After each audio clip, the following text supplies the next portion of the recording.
Paul von Zielbauer might be a journalist by trade, but he's an adventurer at heart. After spending years as a reporter, Paul left his job at the New York Times to start Roadmonkey, a company that offers adventure vacations with a philanthropic twist.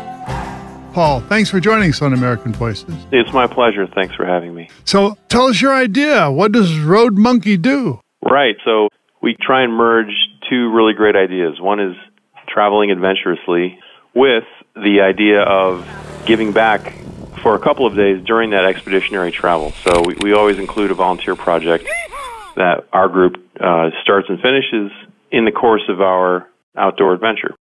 So you covered a lot of events when you were working for the New York Times. Some of them were really incredible.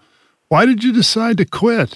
I wanted to be overseas as a foreign correspondent. I wasn't going to get that opportunity at the New York Times after having worked for them in Iraq in 2006 and part of 2007. And so I was covering foreign affairs for those 2.5 years.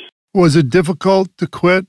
It was really difficult to quit. I knew that if I just stayed, that I would be compromising what my vision for myself is, and it's been tough, but I'm glad that I had the guts to do it. So how does the quality of your life differ from my time at the paper? Yeah. That's a great question. My energy is different. When you leave an institution, whether it's the Senate or the New York Times, you start creating your own original energy. What I realized was that the energy I was putting out, doing something that, had a fair bit of originality to it, had power. And it was like broadcasting on a frequency that only certain people hear. But those people are people you want to be around, and that want to be around you. I created a community centered around the idea of traveling in a meaningful way and not just traveling to travel. So why did you decide to do the volunteer aspect? Well, the idea of combining real adventure with real hands-on, get sweaty, get full of sawdust, get your hands dirty volunteer work in one 8 or 9 or 14-day package, and doing it in a way that was substantive and sustainable, that didn't exist. And I felt like it was a way to justify traveling and having that somewhat, selfish experience, selfish in quotes. You balance that off with that positive energy that you bring back to a local community, whether it's Nicaragua, Peru, Vietnam, Tanzania, Patagonia. And then you come home and you really feel like you've done something powerful for yourself and for other people. That is so rewarding, and it doesn't take that much effort. It just takes a willingness to try. Hi, this is Seth Hinton. I went on a Roadmonkey trip to Nicaragua with my family, and we had a fabulous time. The adventure part of our vacation was 4 days surfing, and then we drove from the ocean to the mountains, and we stayed on a coffee plantation, and we helped build a bread oven for a group of women who were starting a business. It was interesting because the stoves that people have in their homes in Nicaragua are just fire pits inside the kitchen, and so smoke is coming into the kitchen, and asthma is a big problem. So one way we help them is to build an oven that vents outside of the home so there isn't smoke inside the house. In my non-vacation life, I work for an investment firm. My wife is a psychologist. I'd like our kids to know that there are people who have very little and are very happy, and that you don't need a lot of stuff to have a happy life. To go to a place like Nicaragua, where this house that we work in had a dirt floor, people were really happy. What it helps with is maintaining a sense of what's important. I give you an example. Day after we came back, the cable TV went out in my neighborhood, and I couldn't watch the Knicks game.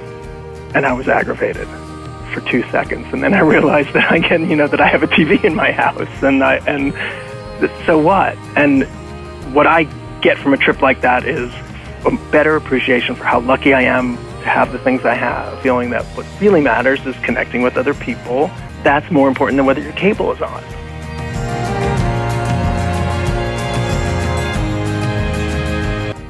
Paul, so how many people usually go on these trips?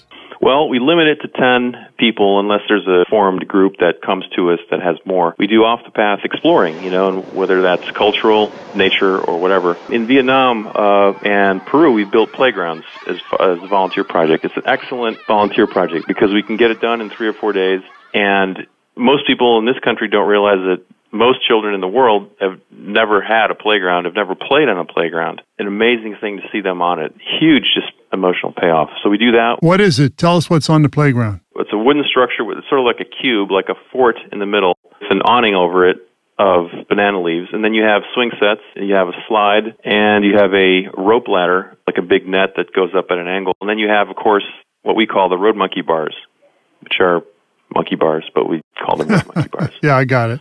We build greenhouses that grow vegetables, so poor communities who don't have the money to start because they can't buy the seeds and they can't buy the structure for the greenhouse now have a way to earn revenue and basically have a healthier diet. We've built cement floors in Tanzania in a primary school, and it doesn't sound very glamorous, but I can tell you that the kids and the teachers are hugely appreciative because learning on a dirt floor is a lot different than learning on a cement floor. So it's those kinds of projects. My name is Marty Marin. I went on a Roadmonkey trip to Vietnam, and it was really a fantastic experience. The adventure part, we mountain biked through the central highlands of Vietnam. I met Paul von Zielbauer, the founder of Roadmonkey, and I'm actually an architect, and I met him in a coffee shop in Manhattan, and he said he wanted to take this group on this trip, and they wanted to build a playground for this. Story is actually that I said, all right, Paul, I'll do this, and I started sketching some ideas for this playground. I just emailed these sketches to get some initial feedback, and what I got back actually was an email with a photograph of these Vietnamese kids in this classroom, and they were all coloring. When I looked closer at the photograph, they were coloring my sketches in. That's when I knew I had to go. And we were literally finishing the last details on this really massive playground. All of a sudden started to hear this sound, and it was these children's voices because they had gathered all these kids and had these kids in one place for a ribbon-cutting ceremony. It's really a universal sound, this sound of joy. And when they cut the ribbon and these kids attacked this playground, that's when it hit all of us what an extraordinary thing we had done.